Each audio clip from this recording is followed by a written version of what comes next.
All right, so just like we mentioned that JDBC is a very low level and gives you direct access to the SQL and the tables and the fields and whatnot, and that you probably never actually do that where unless necessary that you have to actually treat the interact with the database at such a low level. Typically, you'll use things such as JPA instead, right? That allows you to do an automatic mapping, an ORM, right? That maps an object in Java that maps it to some tables, right? In the relational database. Well, we have the same kind of analogy here for XML, right? We would like to be able to automatically be able to convert XML documents into a Java object representation, right? And do the conversion automatically for us, right? We can say, hey, here I have a Java object and I have here an XML document. Do the mapping for me, right?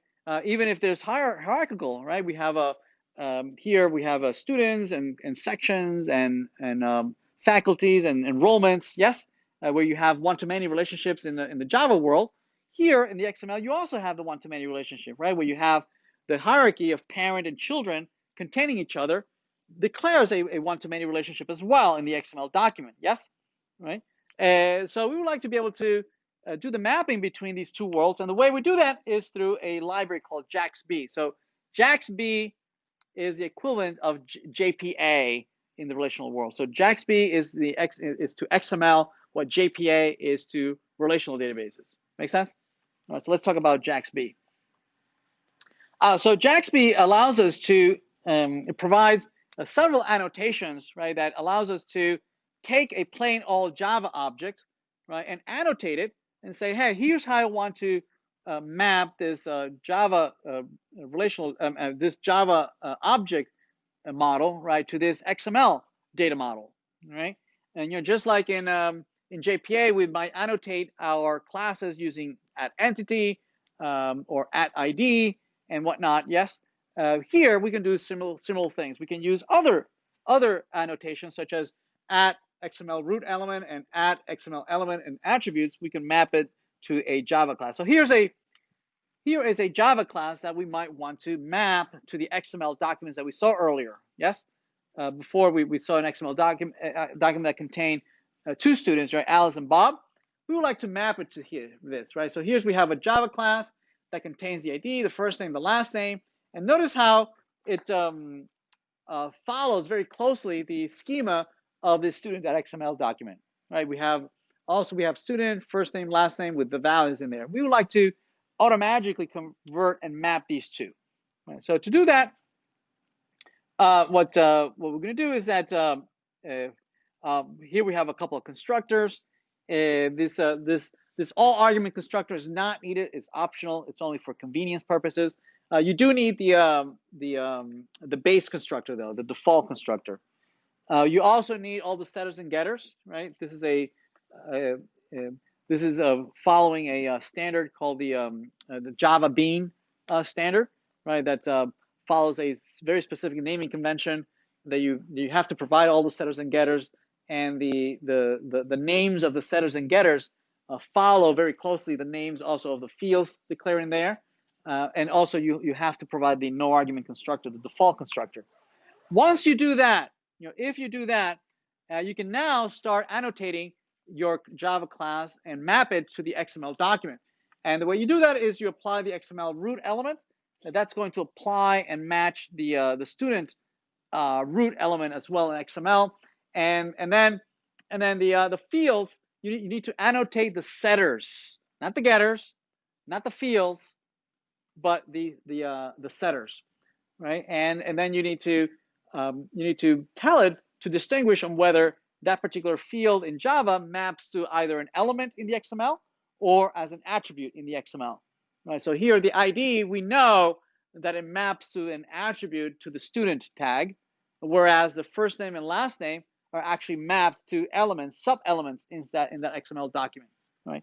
Once you do that, you can now start to do the conversion between one way. You can do it both ways. You can read an XML document into a Java class object instance, or vice versa. You can have a Java instance in memory and then write down to a file, into an XML file.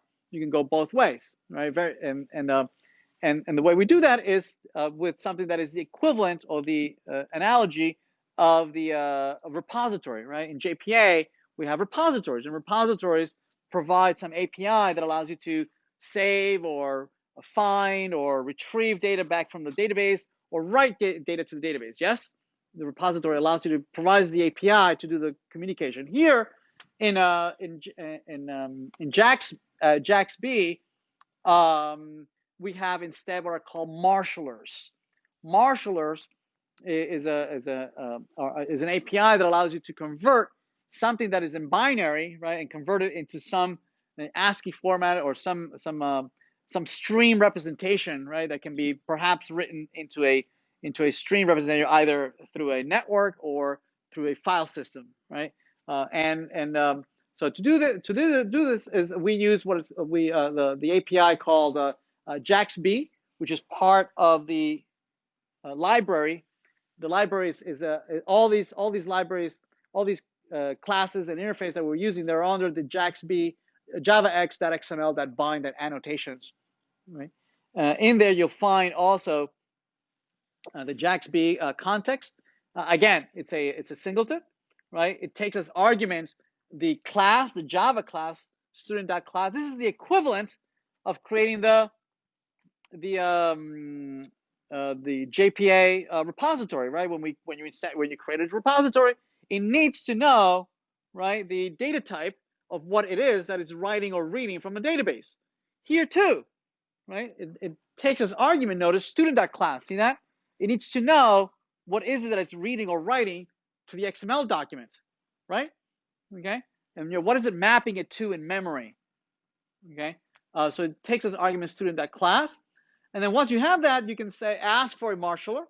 You can say you can ask for either a marshaler or an unmarshaler, right? That will either read or write to the XML document. So here we have we created a marshaler, and now we have the Marshal. We can now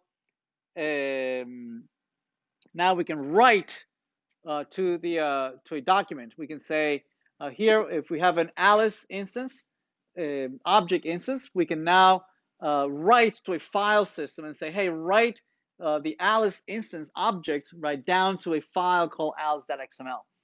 Okay, we can configure a couple of properties. If we want to add, since XMLs typically can be read by human beings, right? By default, it'll try to write the XML document in one single line, right, in the file, and that's very hard to read for us human beings, right? We need white spaces and whatnot, so we can ask it to please format it, add the extra white spaces so that our frontal cortex can parse the XML document visually.